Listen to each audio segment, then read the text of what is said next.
Meron pa siya sinasabi na 24 oras daw silang magkasama. Putang ina, asawa ka? 24 oras kayo magkasama? Puta, ano, hindi na umihi yung tao? Hindi na kumain, hindi na wala sa paningin mo, talagang magkasama kayo 24 oras. So doon pa lang, putang ina, sabi ko nga, wala na ito. Wala na to, katarantaduhan na ito. Ano ba ang purpose noong hearing na yan? Lagi nating sinasabi, walang kwenta yan. Bakit? Bakit? Kasi nga, nakapagbotohan na sila eh. Sufficient inform. Nung una, sufficient inform. O yan na. O biglang nagbotohan sila, unanimous. Sufficient in substance. Nagbotohan sila, unanimous. Sufficient in grounds. Nagbotohan sila, unanimous. So tapos na. Ibig sabihin, lahat sila naniniwala na itong kasi apat yan na complaints. Yung dalawa, walay na. Yung dalawa natira pa. So yung dalawang complaints na endorsed ng mga congressman at ang complainant niyan ay yung mga pare, ganyan. Ibig sabihin yung dalawang natira, lumusot. So anong ibig sabihin nung lumusot? Nagbotohan sila, sufficient inform, substance, and grounds. Therefore, ano yung dapat? Ano yung dapat na gawin nilang susunod na hakbang?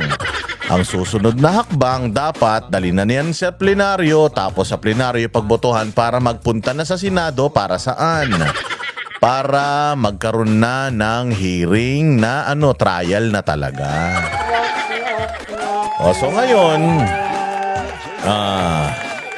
may mga petisyon na i-file dyan sa Supreme Court.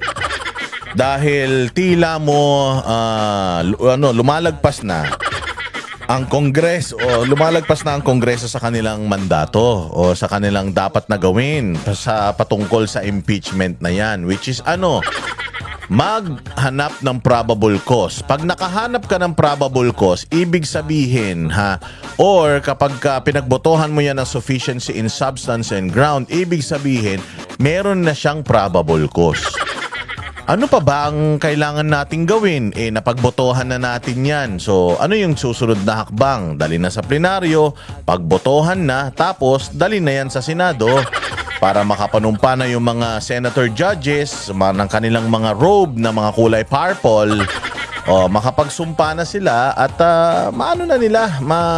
mahiring na nila yan. Malaman na nila kung may kredibilidad ba yung mga nagsasampa ng demanda, yung mga testigo, may mga kredibilidad ba, hindi ba? So ano pang ginagawa ng Kongreso? Ayan na nga, so nagkaroon ng dahil nga magkakandak daw sila ng mini trial, biglang hindi na daw mini trial. Paano na lang daw yung investigation para daw ma-confirm na talagang may probable cause. Ba't pa kayo nagbotohan? Mga tanga, mga gago, tarantado, inutil. Ba't pa kayo nagbotohan nung una pa lang? Na sufficient in grounds and substance yan. Kung maghahanap pa lang pala kayo ng probable cause. Umpisa pa lang, tinitingnan na yan. Ba't nyo kasi minadali? Minadali nyo sa loob lamang ng isang araw, sufficient in grounds, sufficient in form. Sa loob lang ng isang araw, sufficient in substance, sufficient in grounds.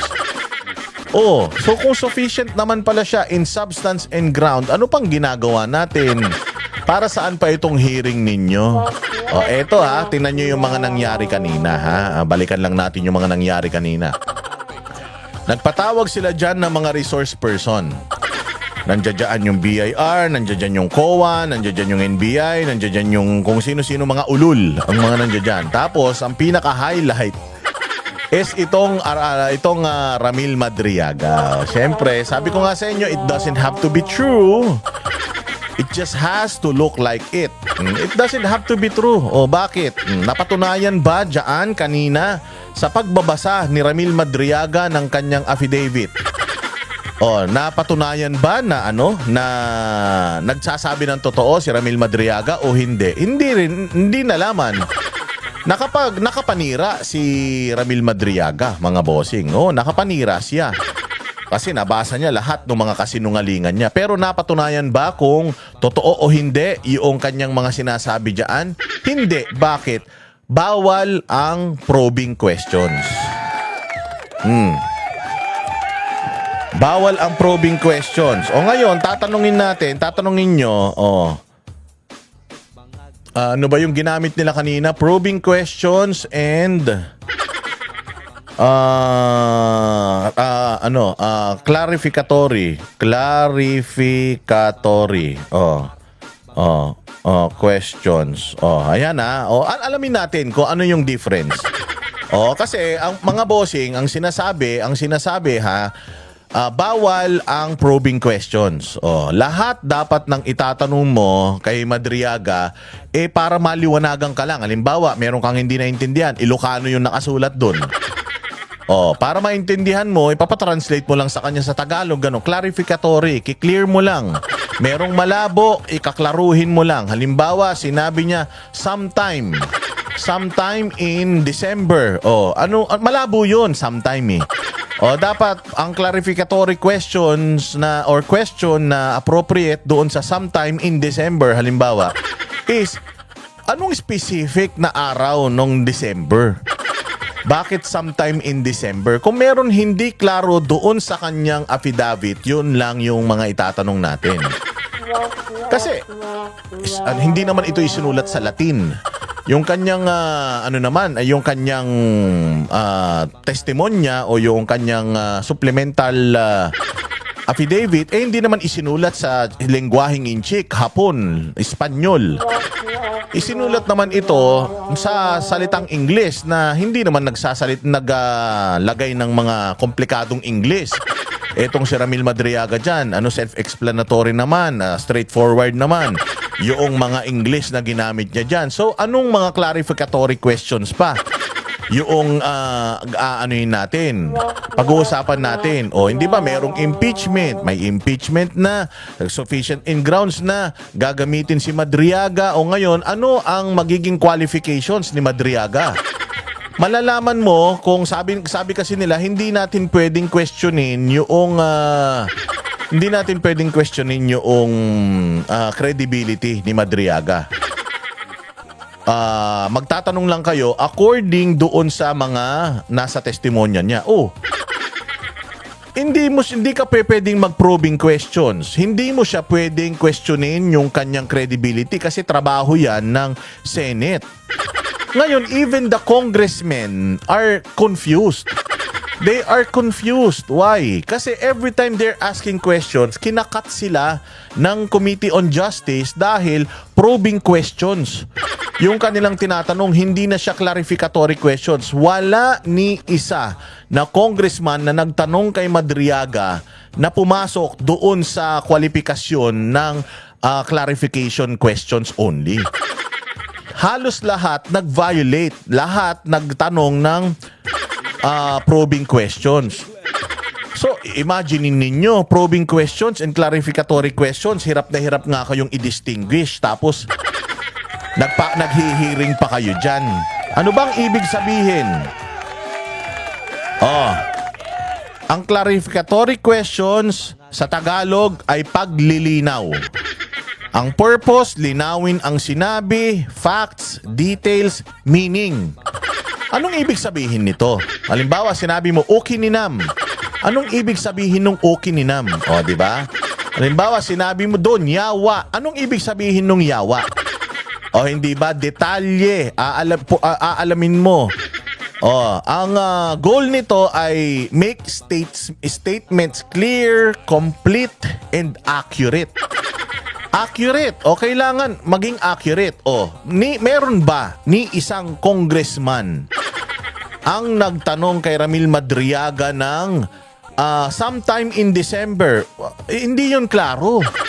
Pag sinabi mong sometime in December, pwedeng 1, 2, 3 hanggang 31. Pokin ang ina niyan. Anong klaseng yan? Anong klaseng testimonya yan? Tarantado rin yung abogado niyan. Pinayagan yan. So, hapsyaw, halihaw. Nanguhula lang siya. Sometime in December, hindi man lang second week ng December, third week ng December, para at least 7 days lang yung coverage. Hindi eh. Sometime in a specific month. putyang ina, dapat yun, kaklaruhin mo. Ano eksaktong araw mula 1 hanggang 31, yung sometime in December, ano yung eksaktong araw na yun? Yun yung clarificatory question, example ng clarificatory questions. Kailangan makakuha ka ng clear statement, complete statement, and accurate statement. At paglilinaw lang ito, hihingi ka lang ng mga ibig sabihin ng mga bagay-bagay na nakalagay doon. Kung may nakasulat doon na hindi mo maintindihan, yun lang ang clarificatory question. Bawa, ang gulo eh. Sabi mo kasi dito, 2024. Anong buwan sa 2024? Anong araw sa 2024? So, yun yung clarificatory question. Oh.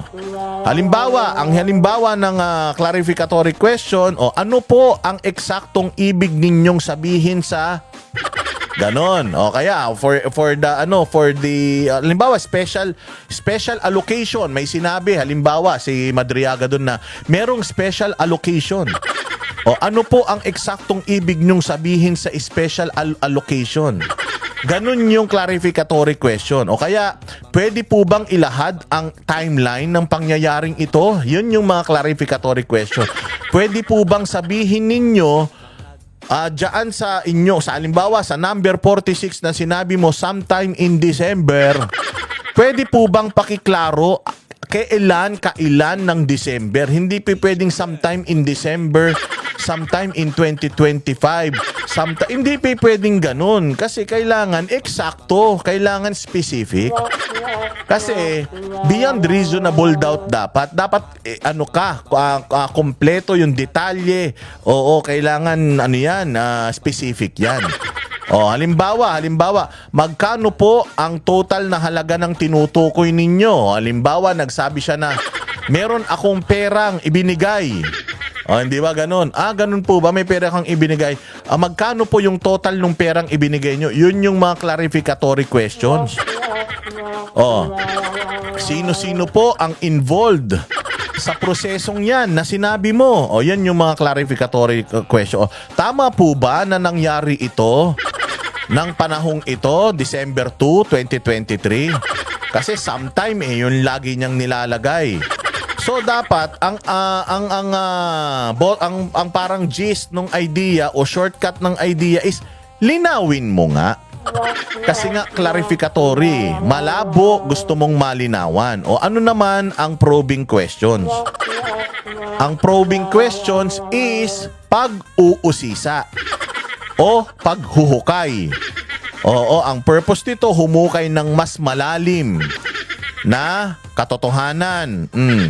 Tapos medyo challenging at investigative yung manner ng pagtatanong nito. Halimbawa, yung mga inconsistencies, motibo, accountabilities, yaan yung mga included sa probing questions. Halimbawa, ng probing questions, kung legal po ito, bakit may mga dokumentong hindi ninyo maipakita? Ayan. Pag nanghihingi ka na ng sagot, labas doon sa sinabi niya, kasi kalimbawa sa number 46 yung iniyakan niya. Meron doon 100 words. Sa 100 words na yon, wala na doon yung humihingi ka na ng sagot. Nawala na doon sa 46 o sa 100 words na binanggit niya sa number 46. Probing questions na yon. Halimbawa, paano ninyo ipapaliwanag ang discrepancy sa reported actual spending? Yung mga ganyan. Paano ninyo ipapaliwanag yung pagpunta mo doon at paglalagay mo ng sasakyan sa parkingan na yan? Yan, probing question yan. Sino ang dapat managot? Mga ganun, probing questions na yan. Ang shortcut idea niyan is, pero bakit ganun? Naiintindihan nyo na ba ang ibig sabihin? Clarificatory questions, mas malinaw na impormasyon yung hinihingi mo. Hindi ka nagtatanong at humihingi ng sagot na wala doon sa nasusulat. Ang probing question ay nagbubusisi mas malalim na katotohanan. Now, mga bossing, merong supplemental affidavit si Madriaga. Meron pa siyang handwritten na ibinigay daw kay De Lima. O, eto na ngayon. Ebidensya ba yan o hindi? Ikaw, babasahin mo lang yan, hindi mo na kailangang marinig si Madriaga.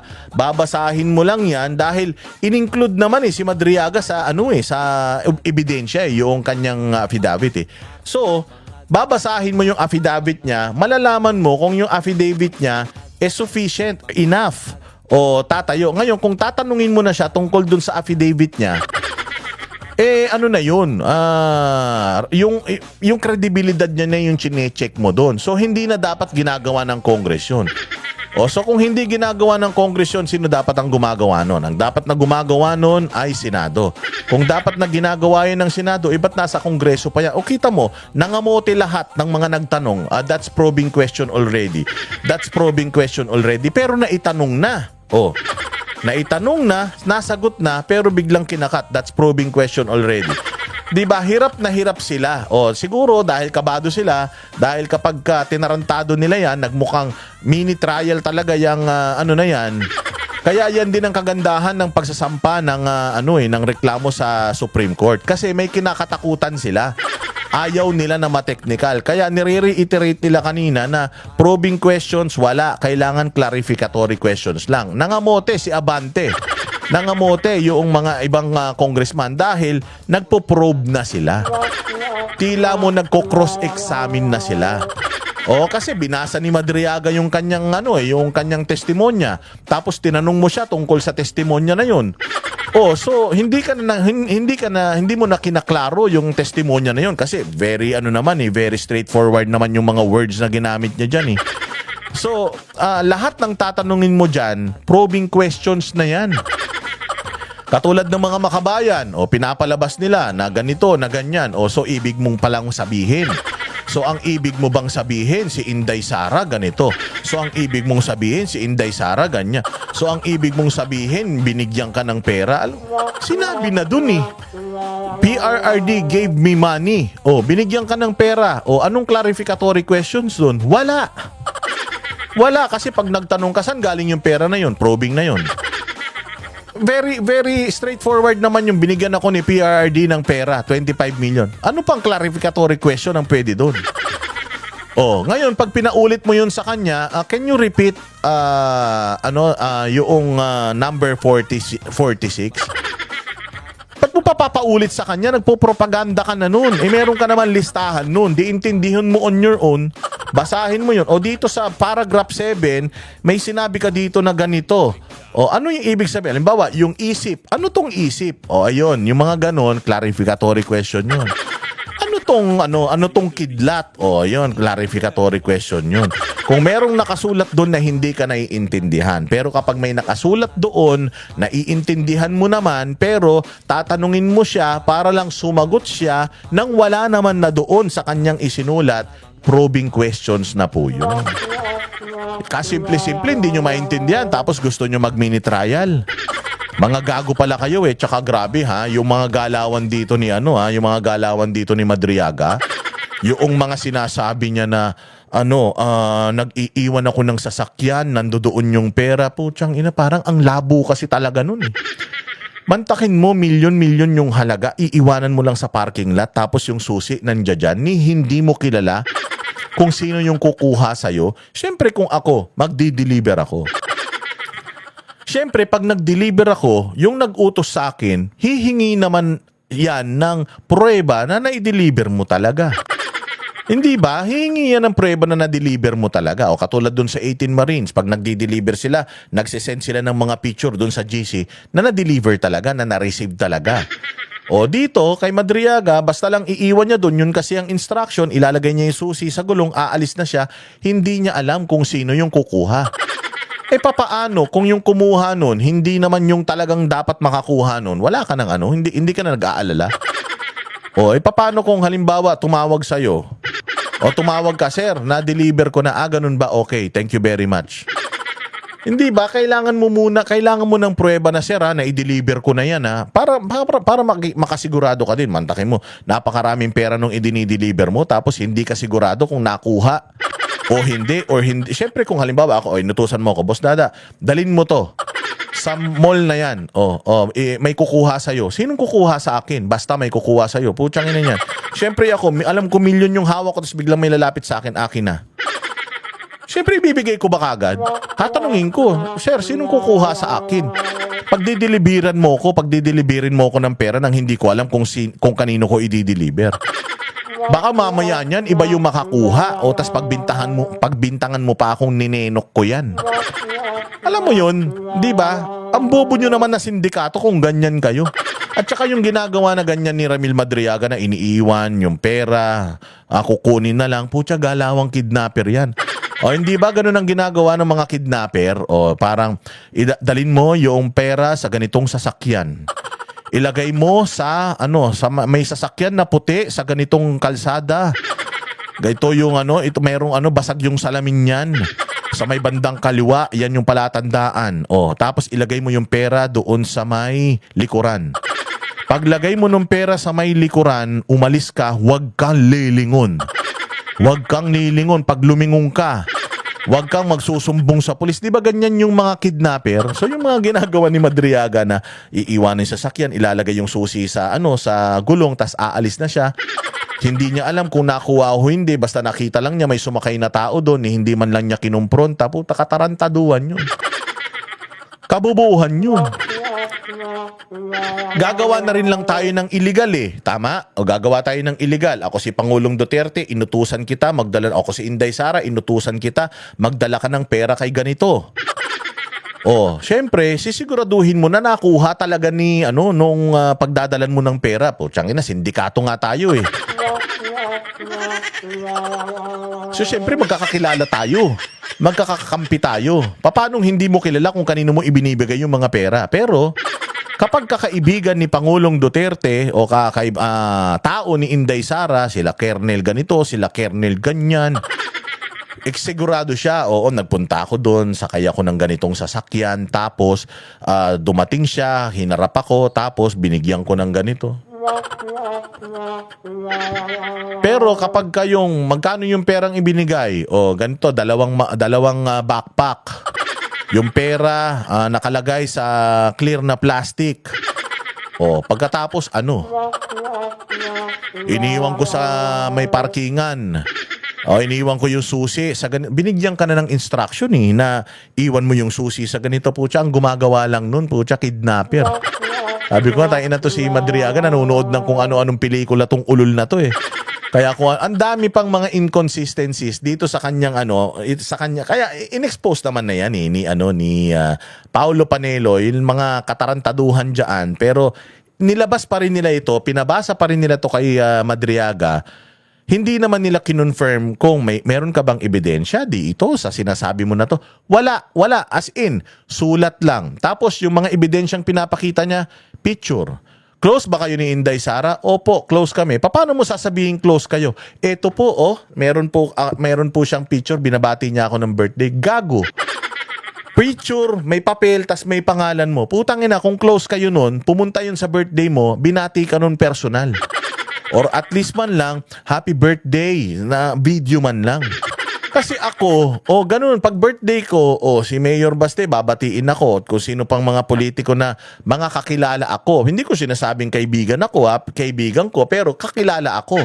Si Inday Sara, meron siyang video na pinost ko nga kanina lang na, Boss Dada, happy birthday, salamat sa ganito, ganyan.